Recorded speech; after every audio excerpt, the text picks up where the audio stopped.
Voilà encore une dure journée de travail, lundi. Alors, je me promène, il y a des éclairs, il y a un parsemé de pluie. Il va sûrement pleuvoir. Et je suis presque dans la nature. J'aurais pu peut-être trouver quelques abris, approvisionnement. Voilà les mots état des mots et des choses. J'ai encore, je peux parler aujourd'hui une parcelle, une morcelle de mon corps est encore déchiquetée. Prélèvement simple, sans douleur, avec une petite piqûre. Il ne s'agit que de moi. Avec moi. Il ne s'agit que petit moi. Le langage turc est un langage bizarre parce qu'on appelle une dermatome dans l'épiderme moi, tout simplement. Oui, j'ai remarqué depuis très tôt ce matin en écoutant les enregistrements d'hier, je riais beaucoup. À ce moment-là, effectivement, je prends du plaisir à parler. Ou bien, il y a autre chose, c'est pas un simple plaisir, un simple agréable sentiment, mais les choses qui viennent à l'esprit au fur et à mesure me fait rire avant que je les prononce. Je ne suis pas assez professionnel, même dans mes cours, ça m'est arrivé, dans les cours supérieurs surtout, et presque jamais dans les cours ordinaires, c'est-à-dire dans les cours d'introduction à notre fondation. Mais dans la superficie, effectivement, il y a beaucoup de choses. Voilà, ça commence la pluie. Dans la superficie, c'est-à-dire pendant qu'il pleut, si vous êtes en mer, vous adorerez quand même la surface de la mer. Oh là là. En cherchant l'abri, c'est l'abri qui m'a cogné la tête. Il ne faut pas trop chercher, il faut... Si on cherche, on trouve. Il faut s'immobiliser, se fixer, se promener dès qu'il y a du fever. Mais un petit événement naturel ne peut changer notre humeur. Hey, quand on dit humeur, effectivement, il y a des changements de humeur dans mes discours, enregistrés bien sûr. C'est dans le miroir de l'enregistrement que je me reconnais où je suis étonné parfois agréablement. Et je change d'humeur, c'est-à-dire j'ai des fous rires, vous voyez. C'est la bêtise, un quasi-concept qui vient d'une part de Barthes, d'autre part de Deleuze, et Jacques Derrida a pris très sérieux dans l'animal, dans le bêtise, le souverain, ce concept de bêtise. Et Bergson avait pris trop sérieux le concept du rire. Effectivement, Kant aussi, dans le troisième critique, il en donne la définition du rire. un changement soudain de l'état de l'attente. Bergson aussi, à peu près, confond un peu le supplice et rire. Ah, il y a plusieurs sortes de supplices. En plus,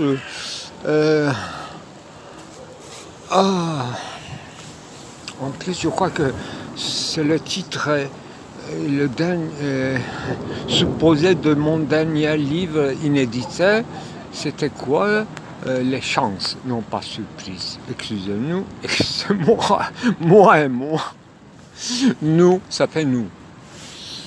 Et oui, la chance aussi a de très peu de place, avait très peu de place dans la philosophie.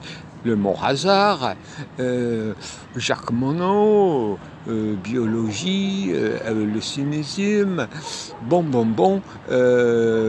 et bien sûr théorie de relativité, avait encore besoin de hasard et coup de dé. Comme principe motrice sans principiel.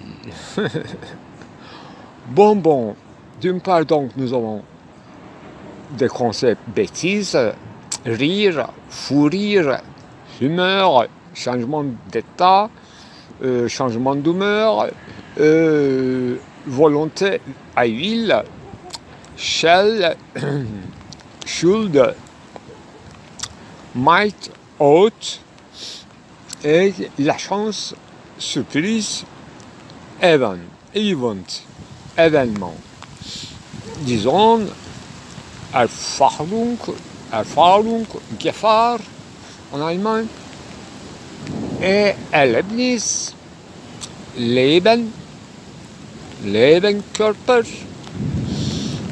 Voilà, on peut commencer à faire la phénoménologie sous la pluie, parce que j'ai un grand Canadien et un capuchon. Sauf que mon approvisionnement va être abîmé si je ne le cache pas. C'est facile de cacher les objets inanimés. Et les hommes, c'est plus difficile. Les déporter. Mais le problème, c'est un peu... Alors, on va trouver une solution, il y a plus de possibilités. Je suis comme un singe qui cherche un instrument pour se débrouiller. Voilà, on a tout de suite trouvé une branche, non pas de l'arbre, mais du bois. Bon, le principal, c'est la vie mortelle et on en fait l'économie. Concept économie aussi s'ajoute. Pourquoi pas être là, s'exposer, division, séparation. Ou j'ai osé éviter des devoirs, ou éviter des devoirs. Liberté, non-détermination, zone, le fond, mais le fond comme un nappe bergsonien, un peu proustien, un objet proustien, Madeleine. Voilà, il faut que le cours de la philosophie commence ainsi, non pas avec les citations lourdes, bon, citation lourde, ça va arriver. Dieu et moi, aujourd'hui, on ne sait pas appeler ni l'un ni l'autre. Nous nous appelons plus Dieu et moi.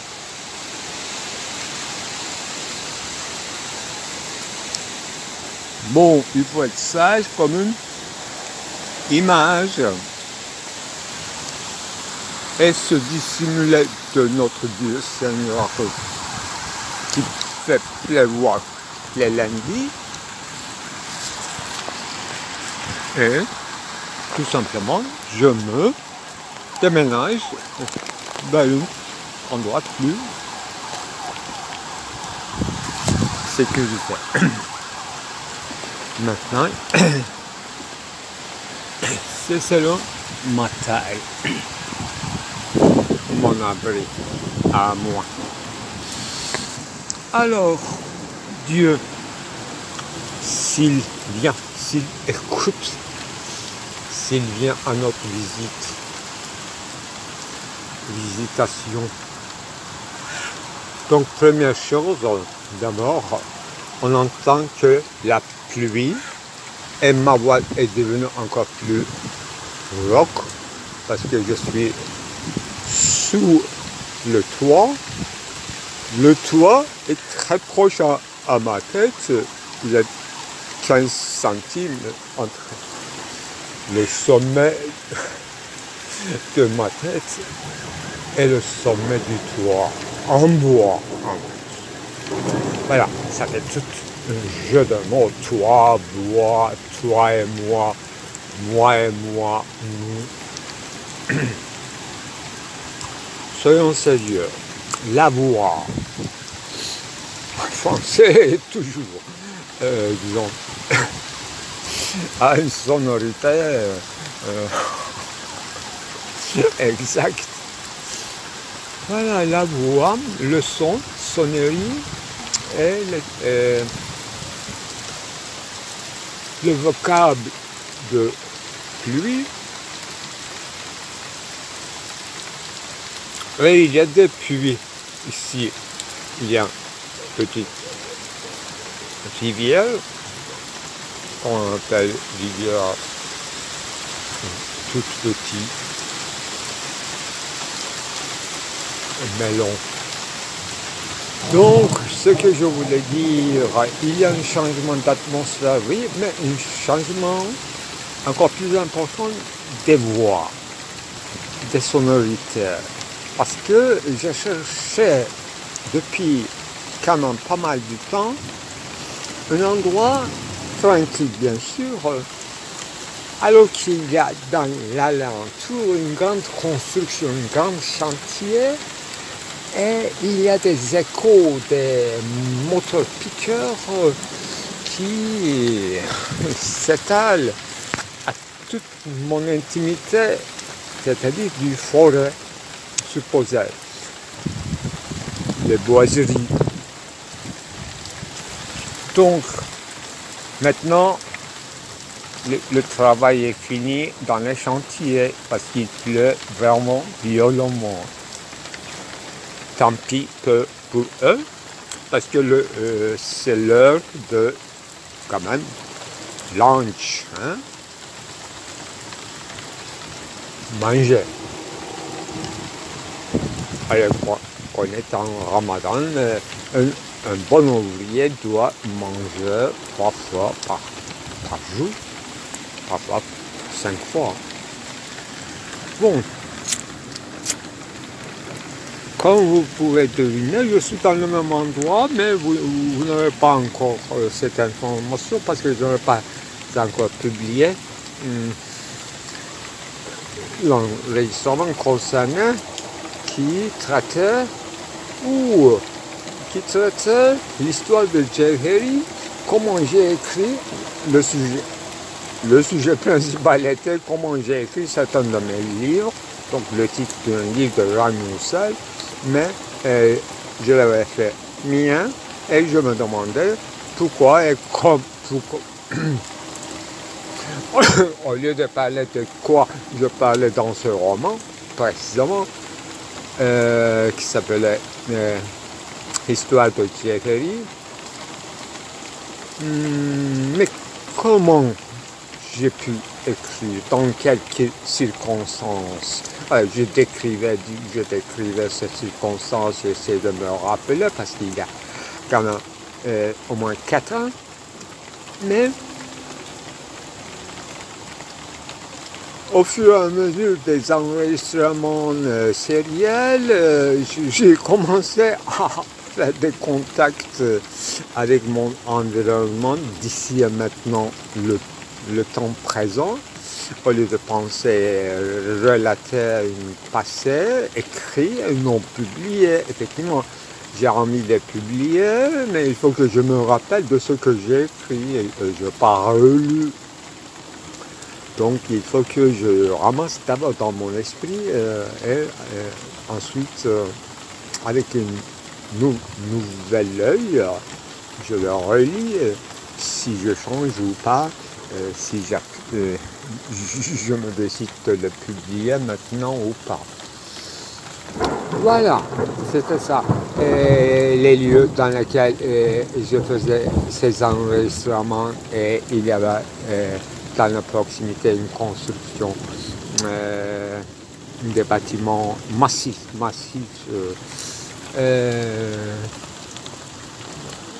donc près d'un endroit quand même assez naturel, mais ils ont détruit les anciens cités, ils vont faire des nouveaux. J'espère qu'ils ne vont pas toucher à mon boiserie. Mon boiserie, ma boiserie. Alors, hier, il s'agissait de ma rosière. Maintenant, ma boisière. J'ai beaucoup de champs, apparemment, dans cette grande métropole. Ni commencement, ni de fin.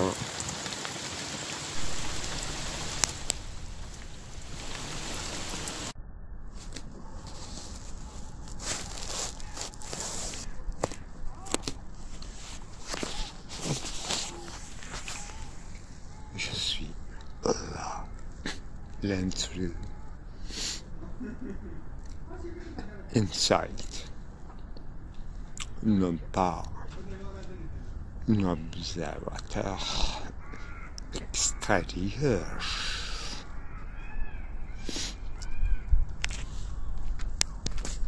L'un des siens,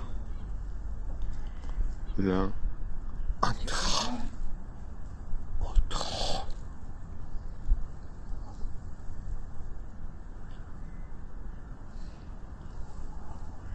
Disloqué, séparé.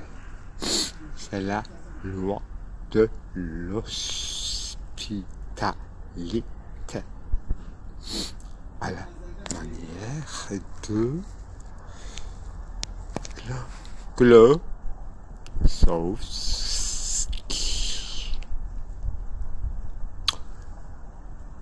Bien entendu. Bienveillance, bienveillance. Alors pas. Non, bienveillance. Une certaine indifférence très civilisée en fait.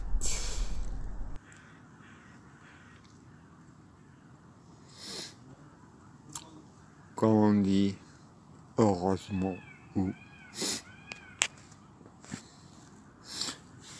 agréablement surpris. Non pas surpris, le problème est là. Parce qu'il s'agit d'une fiction habituelle. Il s'agit d'un chantier. Apparemment, un chantier immense. Il s'agit d'un 8,5 à la Fellini. Sauf que ça se passe plus à Rome, mais en plein Istanbul, et en plus dans le quartier de mon enfant. C'est une destruction innommable. Bienvenue le destructeur. Là, le film s'avance vers l'autre film de Visconti. Visconti.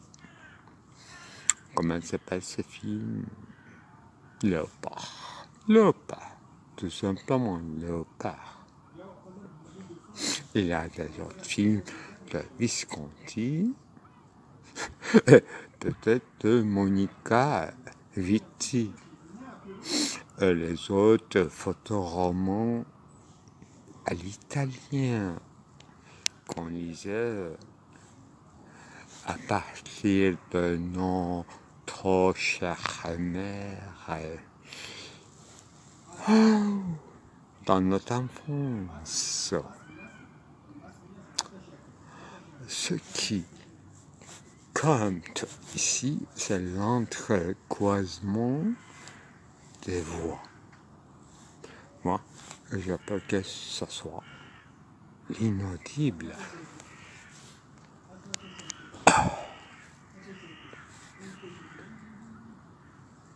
Pourtant, je suis un intrus, je ne suis pas en dehors, mais l'intérieur au sens cinématographique du terme, peut-être ouvrier, aux cheveux, etc. L'intérieur, nuit, c'est ça. Le nom de cet intitulé, intérieur, nuit, comme une fade synopsis d'une œuvre qui n'aura jamais eu jour.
J'aime bien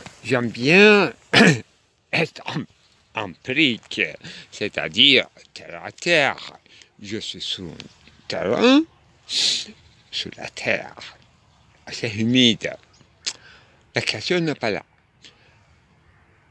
Mais j'ai oublié ce que je voulais dire. Terre me retire vers la terre, vers la fossé. Bon, c'est évident.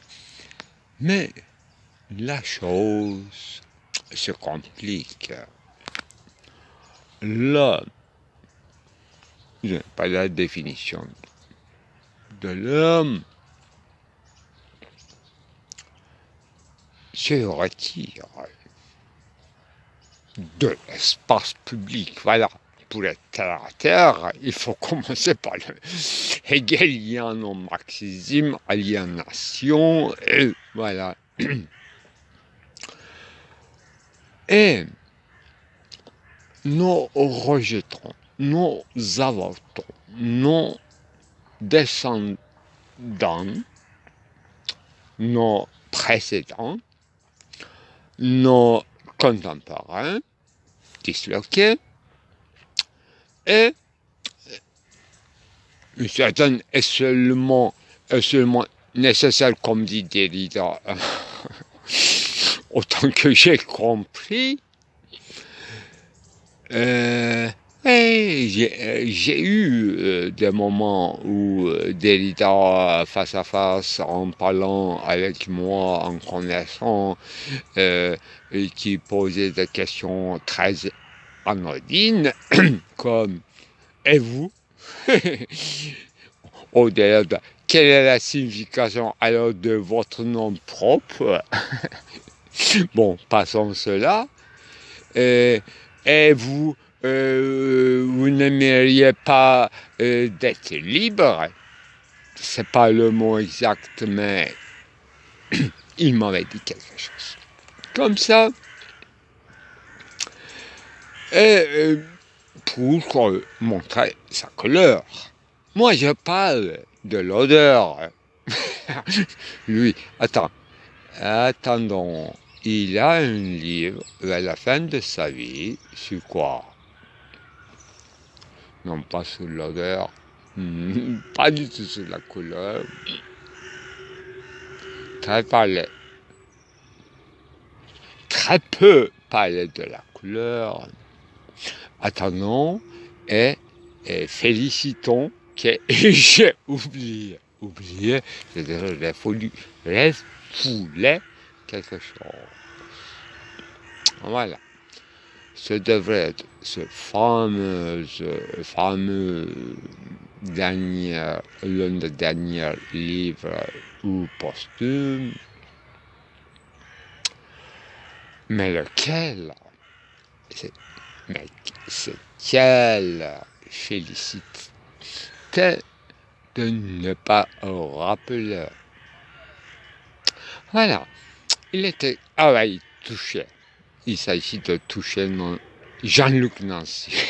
toucher Jean-Luc Nancy, que j'ai connu Nancy, ça félicite la femme en personne à Istanbul et non pas en France ni à Strasbourg. Je crois que je suis jamais allé à Strasbourg ni passé par Alsace, sauf par hasard en dormant dans une nuit bruyère. Et voilà, touché. Et non pas l'odorat, donc précisons le. Mais, comme je suis un traducteur de Derrida, surtout de l'économie Mimesis, inclus dans le livre fameux de mimesis des articulations, là où il était question de puante, non pas puante, mais non pas crachant, mais de vomir, voilà, vomissement, moi, je comprends. Tout simplement cela comme un état bourgeois, pour aller très vite, n'est-ce pas? Mais l'odorat, c'était donc la chose, au sens principiel, de Michelet dans son travail, quoi, historique, en tant que historien. L'odorat et l'histoire, c'est quand même comique. on parlait du monument et du document dans l'œuvre de Foucault, et il était plutôt archiviste, mais il brouillait ses pistes en disant que un monument, c'est un véritable document. Le document, dans l'archive écrit, ce n'est qu'une discursivité à analyser, mais quel était le monument, etc. Si ce n'est pas des homonymies, quasi-homonymies entre monument et document, il s'agit d'une problématisation d'un malentendu, bien sûr, de l'objectivité. Notre sujet de malentendu, c'est l'objectivité, passion, classe, distincte, etc. Bien sûr, l'essence de mon projet. Alors, l'odorat, au sens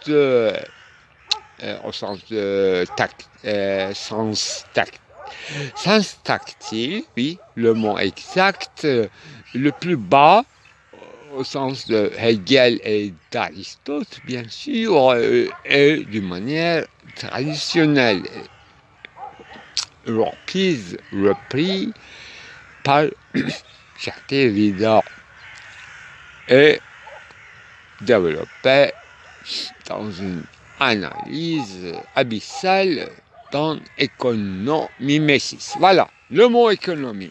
J'ai cité face à face à Derrida, le mot économie, non pas économie politique, mais de l'économie générale, et non pas au sens strict. Il a tout compris, moi j'ai compris quasiment, et qu'on s'entendait. Enfin, on avait l'air de s'entendre. Je n'ai osé à parler à Derrida dans l'un de ses cours que je suis assidûment pendant 10 ans sans rien comprendre au début. Alors, il s'agit de cette ville dans laquelle j'habite, donc Derrida in Istanbul. La conversation face à face, debout, ensuite assis. Ça aussi c'était très important parce que les marchands de quoi? Handkerchiefs, voilà, serviettes de papier d'Istanbul, âgés de 6 ans à 9 ans, nous entouraient, moi et Jacques. Jackie, au début, dans la rue, au milieu de rue ou au croisement de la rue de Nevisade. Voilà, la conversation se passe là. Ceci est une géolocalisation historique. Dépassée bien entendu, mais quand même citée et annotée.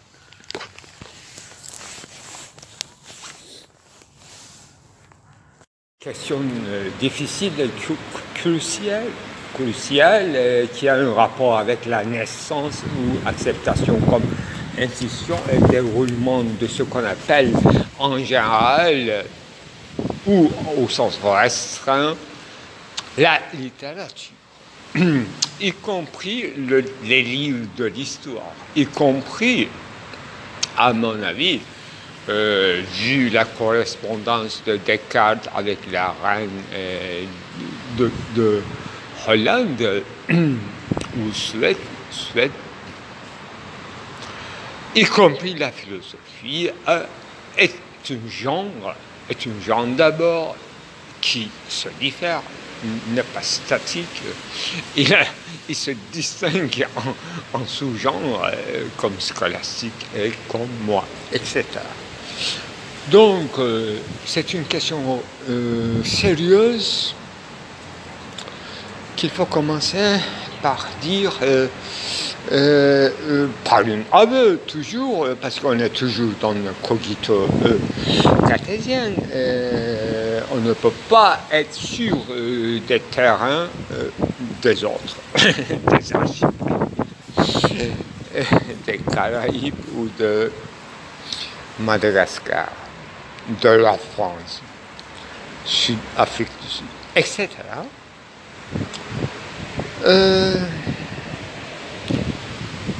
Voilà.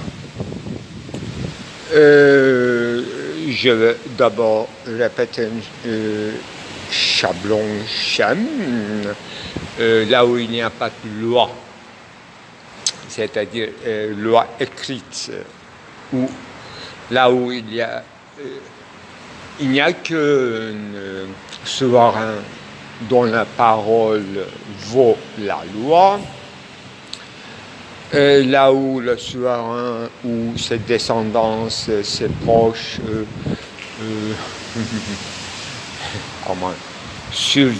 suivront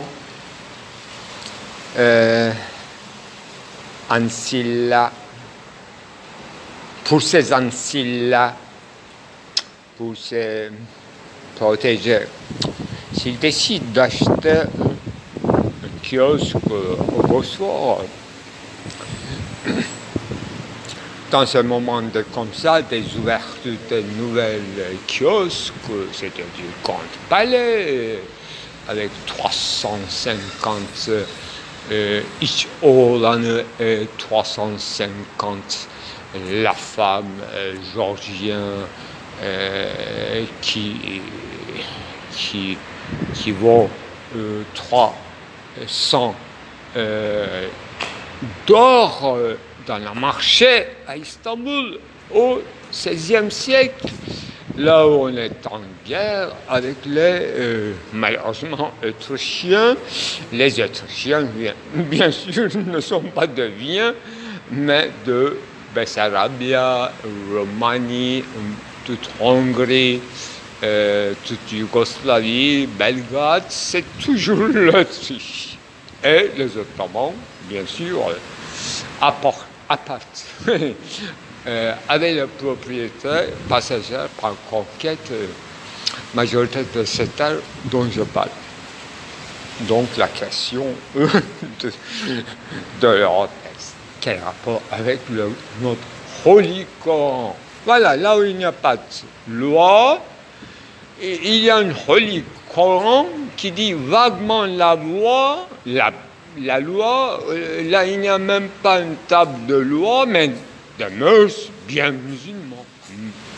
Strictement musulmans, mais le problème c'est que personne ne comprend très bien arabe et il s'agit des Turcs, pour l'instant d'Istanbul, dans l'économie restreinte. C'est-à-dire que tout le monde est intègre. Je lis et ces réflexions viennent en partie d'un roman très excentrique et qui entre dans le genre de roman historique sans aucune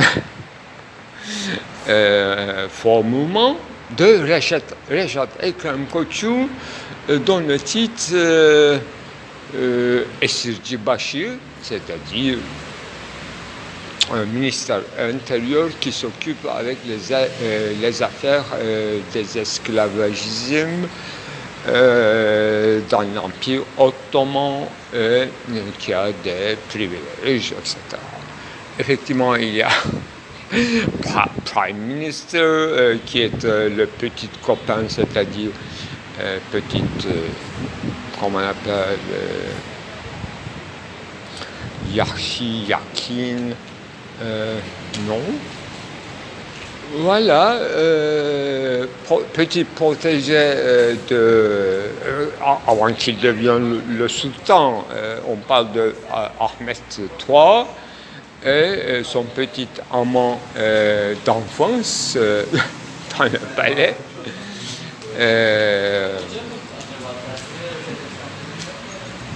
Nevşehirli Ibrahim Pacha, là, ce Pacha qui a un sens de protéger son intégrité et qui refuse dès qu'il Ahmed III devient sultan, il refuse de devenir tout de suite Prime Minister parce qu'il y a une guerre avec les Autrichiens. Bon, Holy Coran, dont on lit les versets par cœur, mais en arabe, donc sans comprendre. Mais il y a un sentiment d'intégrisme dont le sultan et leurs courtisans sont exclus, c'est-à-dire ils ne sont pas liés. Ils ne sont pas tenus de suivre les règles du Coran, dont les règles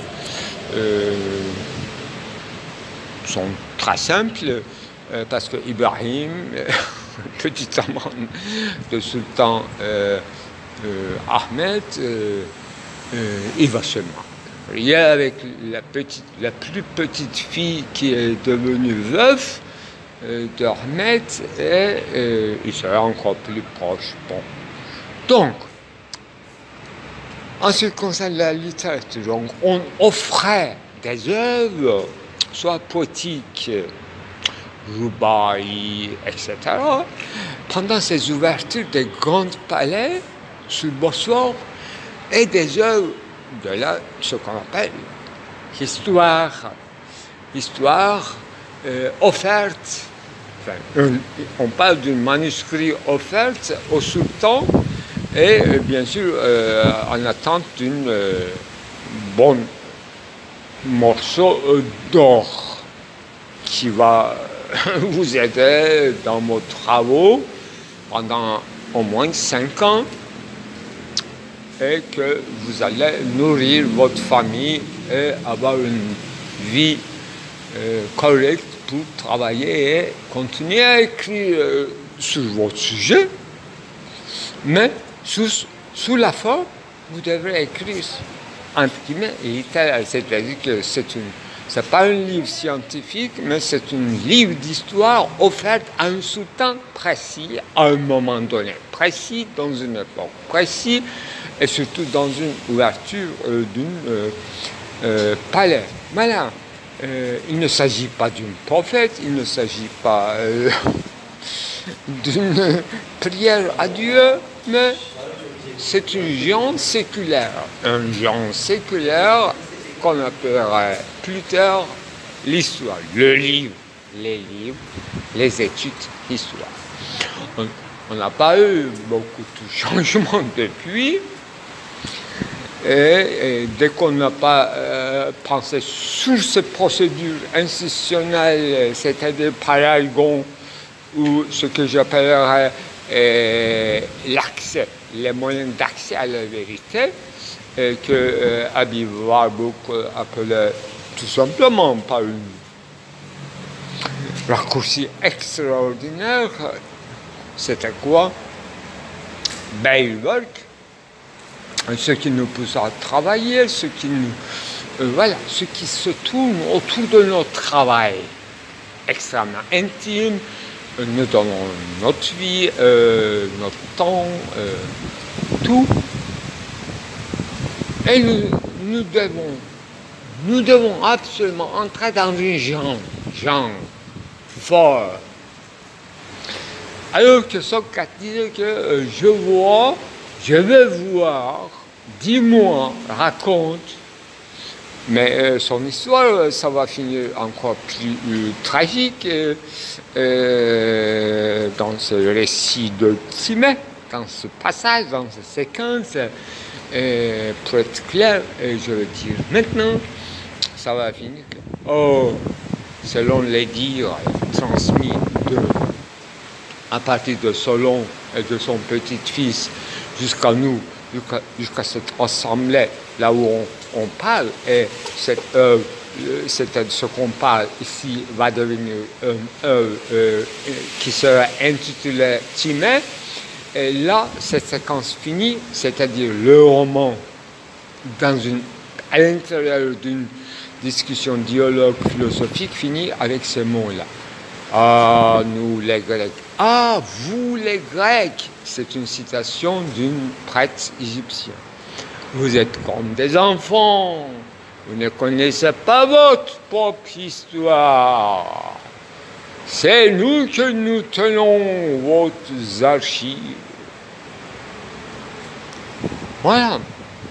Un roman devait finir comme ça. Après avoir dit tout, un grec va dire que comment tu sais, tu n'es même pas un grec, tu es un égyptien, tu n'es pas venu en Grèce, tu n'étais pas Athènes, tu n'étais pas Agora, comment tu sais tout ça?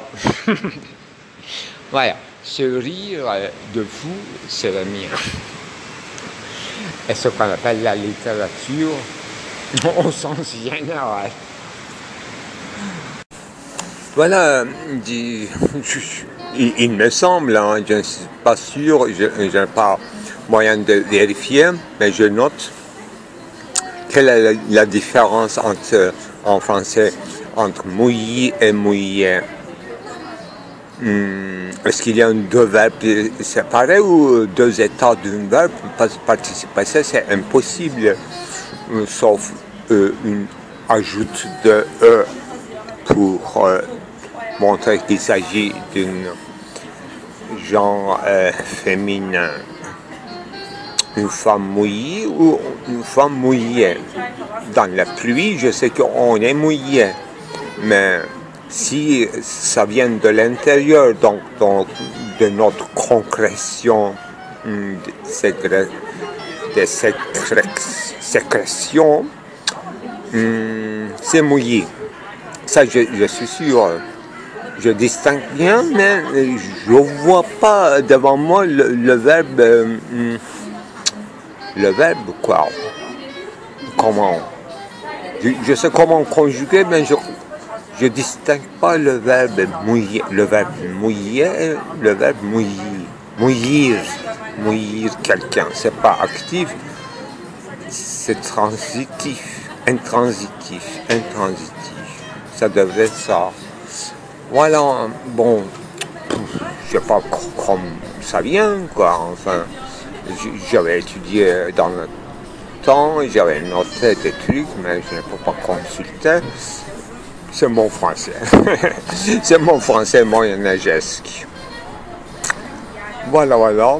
Donc, parce que j'ai utilisé dans mon texte la terre mouillée. Ça n'existe pas, n'est-ce pas? On dit une terre mouillée, mais une terre qui vient d'être mouillée, comme un papier sec, mais c'est autre chose. Une terre mouillée, c'est plutôt, il s'agit de la boue, une terre spéciale, modélable, une terre mouillée. Bon, mais en parlant de la femme, je parle de terre mouillée, c'est ça qui est important. Donc une femme mouillée, pour ne pas dire une femme mouillée, je dis la terre mouillée, parce que cette dame élégante n'est pas si élégante, elle est paysante, c'est ça que je veux dire. Voilà, j'explique ma poésie, ça va. Je ne vais pas entrer dans tous les détails, c'est imbricable, inextricable. Il y a inextricable, il y a peut-être inextricable. En français, ça se dit pas. C'est comme des négations. Négation de négation, donc si quelque chose inextricable, ça veut dire que c'est finalement extricable. C'est ça le jeu de médiation de la littérature, de l'art en général. Comme il achemine par les voies tellement lointaines, ça rallonge la perception, ça suspend, ça achemine en univocité, en équivocité si parfaite que le sens devient comme une lettre écrite, une lettre de demande écrite au Seigneur par un paysan qui connaît bien le français mais qui ne maîtrise pas parce qu'il ne veut pas du tout maîtriser le contenu de demande devrait être équivoque. Comment oserais-je demander quelque chose directement comme il s'agissait d'une république du peuple? Non, ça n'existe pas. On ne peut que flatter et informer le roi. On ne peut jamais se substituer à la procure du loi et de la loi, qui est la même chose. Donc on peut écrire par procuration et en supplément, intimidé, bien sûr, mais qui est farouche quand même, comme franche, être franc, honnête, un honnête homme qui ne fait peur personne, parce qu'il est déjà peureux, craignant des ex-écuries, des séquestrés, des belles êtres équestres. C'est ça, ses filles, ses fils.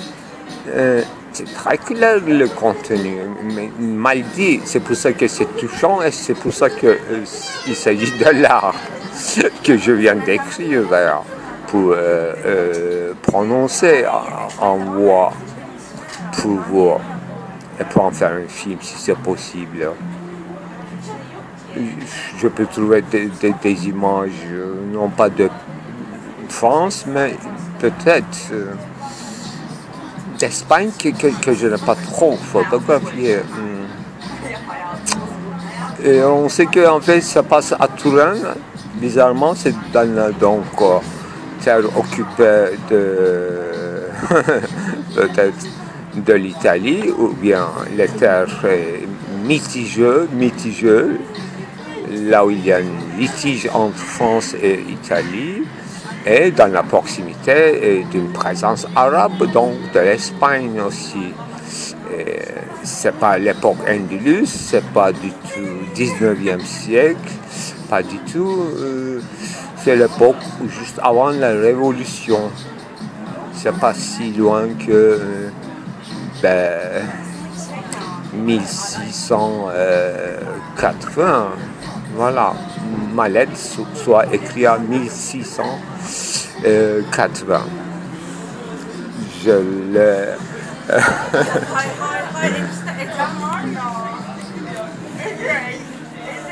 je le déclare et je le... C'est encore plus fort comme verbe.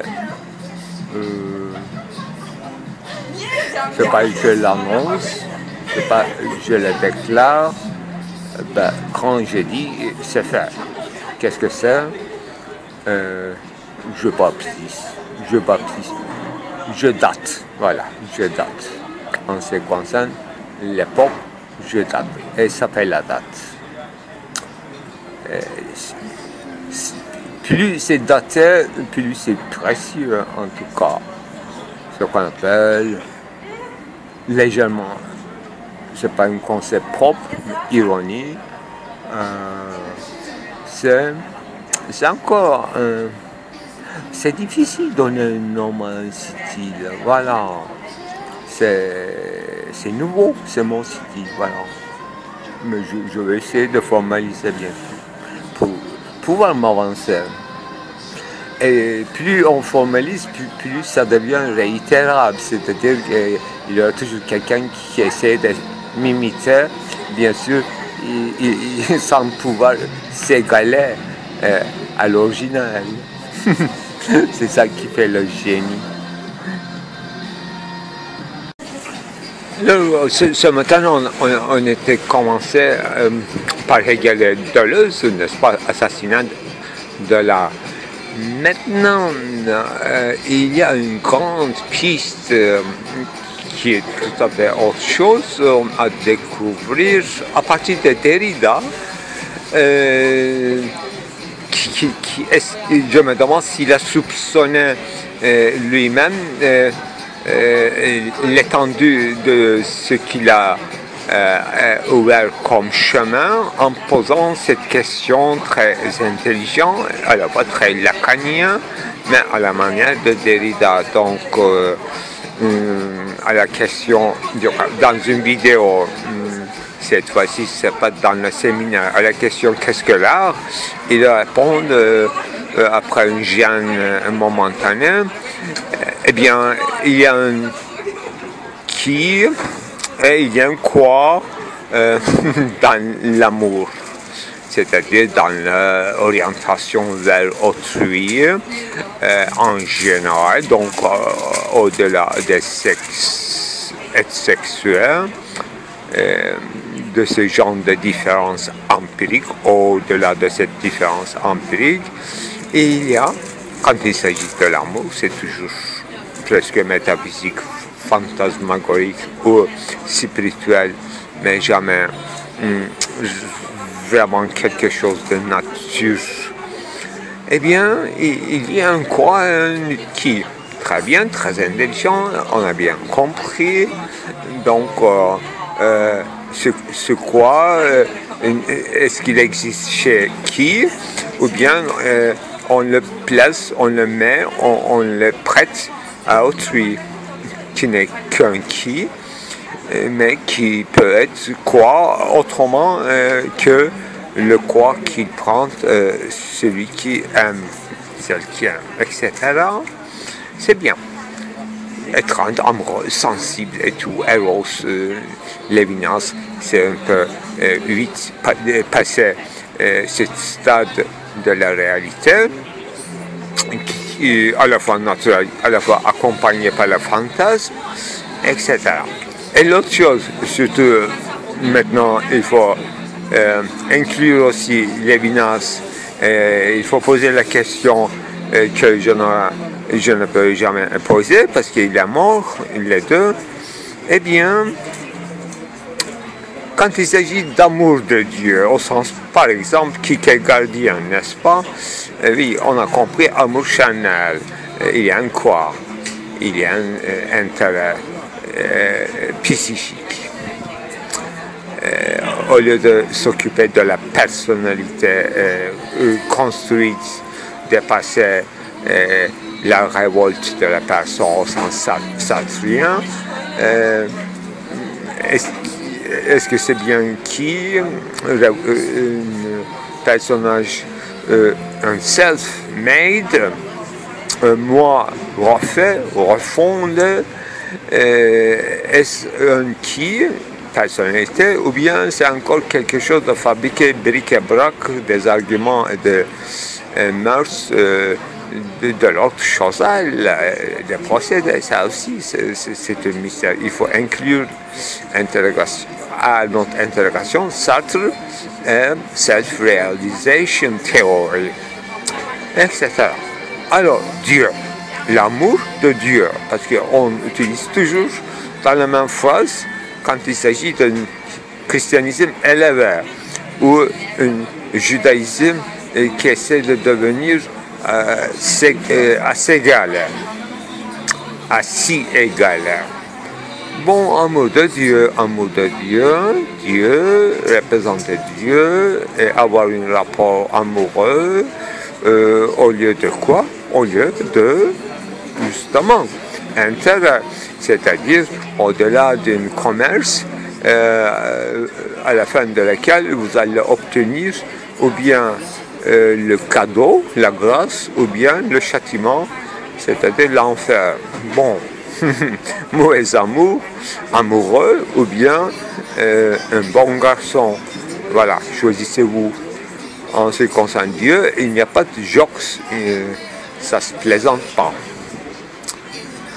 C'est pas comme une jeune fille que vous pourrez abuser dans son coin et délaisser son qui, etc. Eh bien, amour de Dieu, justement, la question même de questions, surtout dans cette distinction de qui est quoi, mais quels amours précèdent autres, c'est un mystère. On dit que l'amour, ça n'existe pas chez Philia grec, ni chez Eros. Amour est un truc de christianisme Moyen-Âge, donc ça inclut immédiatement Dieu. Si cette théorie est vraie, ça peut être vrai, à condition qu'on comprenne ce que c'est Philia grec. Désintéressement, fraternité ou étreinte amoureuse. Bon, voilà, où est le diable ici? Le diable est là, effectivement, quand on transforme crainte de Dieu à l'amour de Dieu, c'est-à-dire passage du judaïsme au christianisme, comme on prétend. Mais dans cet amour même, il reste un judaïsme qui est de l'ordre de quoi? C'est-à-dire un investissement objectal dans le rapport, dans le commerce avec le Dieu. On imagine un quoi chez Dieu qui va nous servir dans les prochains jours, après la fin de la vie, surtout, n'est-ce pas? En eschaton. Voilà, le quoi de Dieu, ça appartient à nous finalement, à notre quiddité, plutôt, aussi que à notre quodité.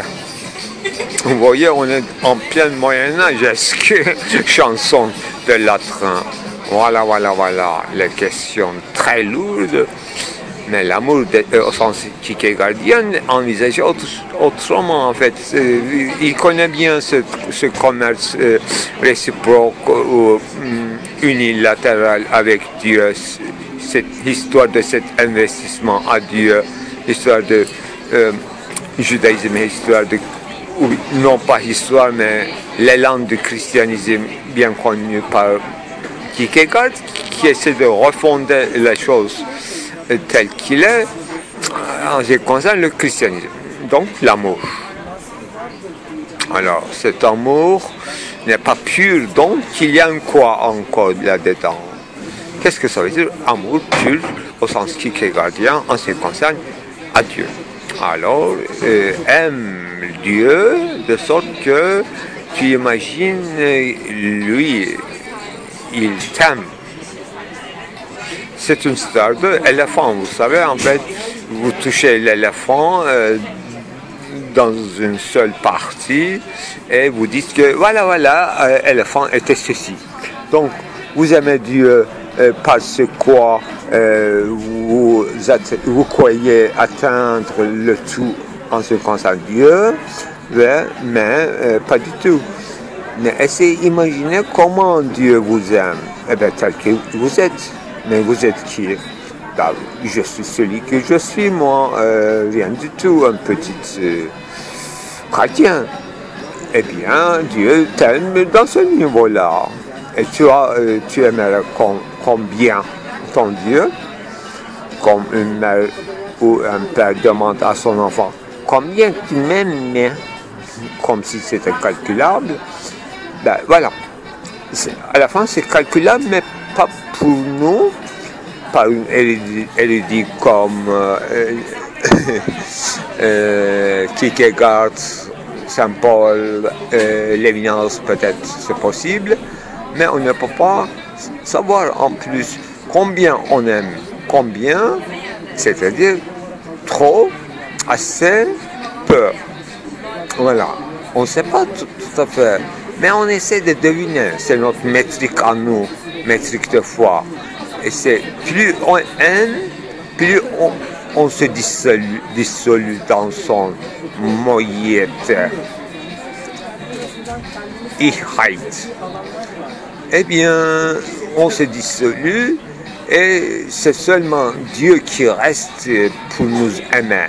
Aucune, ça veut dire qu'à l'exclusion de tout le monde, aucune humaine ne nous aimerait pas dans cet état si démuni qui est prévu par un théologien de Moyen-Âge, 11e, 12e, 13e siècle, je ne connais pas très bien, mais de l'Égypte, qui s'appelle Iskenderani, que j'adore même parfois plus que Ibn Arabi, Moutin bin Arabi. Voilà, lui aussi il prêche Iskenderani, c'est-à-dire alexandrien.